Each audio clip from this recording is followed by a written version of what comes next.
இங்கே இத்தனை மகளிர்கள் வந்திருக்கீங்கன்னா அதுக்கு உதாரணம் இதய தெய்வம் புரட்சி தலைவி அம்மா அவர்கள் தான். ஏன் அப்படின்னா, ஒரு காலத்தில் பெண்கள் வீட்டை விட்டே வெளியே வர முடியாத சூழலை இருந்துச்சு.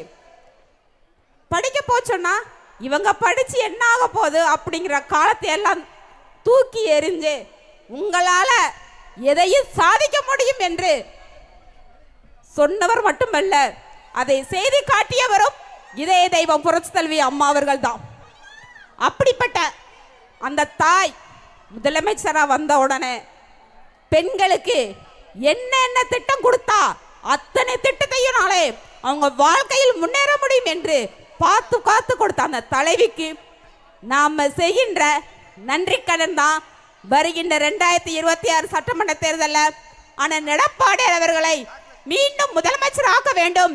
அதுவும் மட்டுமல்ல, நிரந்தர முதலமைச்சர் ஆக்குவதற்கு இங்கே இருக்கின்ற அத்தனை தாய்மார்களுடைய கையில்